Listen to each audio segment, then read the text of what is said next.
Right, Nazis and unemployment. Now, Hitler came to power in 1933. I hope you know that. And in 1933, one of the most pressing problems that faced Germany was the need to solve the unemployment problem. In 1933, there were 6 million unemployed people in Germany. This was caused by the Depression, or the Wall Street crash, however you wish to refer to it, it's absolutely fine. And this is one of the problems that the Weimar Republic had not been able to solve. Now, Hitler had been voted to power, so he was obviously very, very popular. Now, one of the reasons for that, is because he promised to solve Germany's unemployment problem. He promised to reduce and ultimately even remove unemployment. And this was incredibly popular in a society where there were 6 million unemployed. So, the question is, how does he do it? Super easy, 4 things, all right? 1, he introduces the National Labour Service, or the National Labour Service, or RAD. I think I've done that wrong, but then I'm 40, so I have no idea what I'm doing. I'm just trying to be cool. RAD. Now, R-A-D. Now, this was an organisation that gave manual jobs to young men between the ages of 18 and 25. It was compulsory from 1935 onwards. You had to serve for 6 months in RAD. Now, RAD was quite interesting because it kind of had a twofold benefit for the Nazis. Number one, it obviously reduced unemployment. And these guys, they lived in camps, they wore a uniform, they had very, very, very low pay, and they did military drill. Now, after this, many of them joined the army. So it's almost like a training ground for the army. But it has some very, very, very important knock-on benefits. So number 1, RAD. Now, number 2 is what RAD was used for. Now, RAD was used by Hitler and the Nazis for job creation schemes, for public works. Now, the most famous example of this is the Autobahns, which are the German motorways. Now, RAD built, and Nazis built, 7,000 kilometres of Autobahn throughout Germany. Hitler spent billions of marks on these job creation schemes. For example, in 1933, the Nazis spent 18.4 billion marks, but by 1938, it wasn't 18.4, it was 37.1 billion marks. It's a huge increase.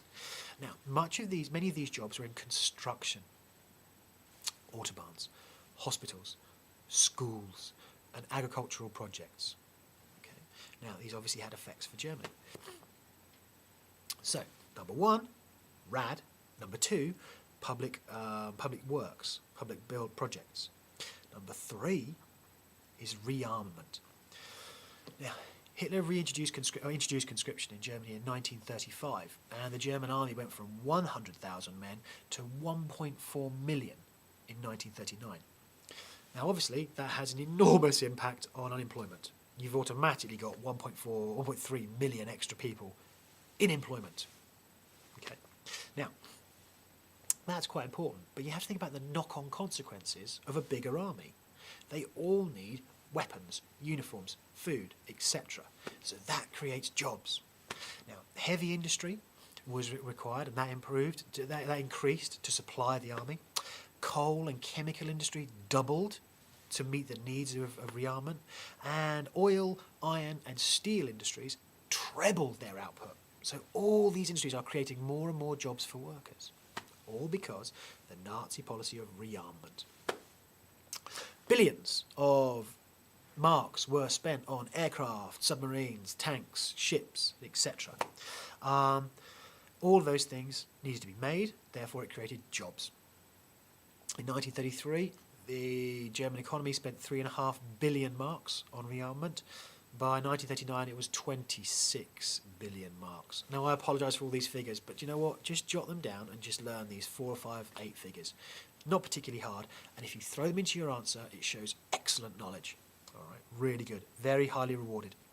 Now, the 4th thing that the Nazis did to reduce unemployment was they kind of manipulated the figures. It's called invisible unemployment, and I know I'm doing this a lot recently. I apologise. Now, invisible unemployment. They kind of massaged the official figures, because the official figures did not include the Jews who were dismissed from jobs because of Nazi persecution, the unmarried men under 25 who were in RAD.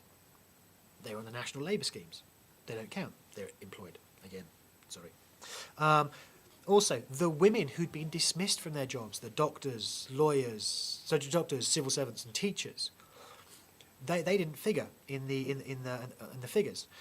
And also those women who'd left their jobs in order to get married and qualify for the marriage loans, that 1,000 marks. Also, they did not include the opponents who were locked up in concentration camps, and there are quite a few of those guys around. The Nazis also included those people who were part-time as full-time.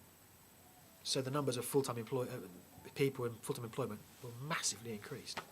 This is called invisible unemployment. Throw that into your answer. Again, it shows good knowledge. Now, by 1939, unemployment in Germany had reached virtually zero. So it was officially, so actually it was very, very successful, in theory. Now, the key thing to remember about this sort of question is it tends to come up on the 16-mark questions as a factor in Nazi control of Germany, or how successful they were. Now, remember, when you're talking about unemployment, when you're talking about RAD, you're talking about rearmament and invisible unemployment, it very much has to be linked to things like the persecution of the Jews, because they're not included in the figures, and they're sacked and it creates jobs. Nazi policies on women. Again, women are encouraged to be mothers,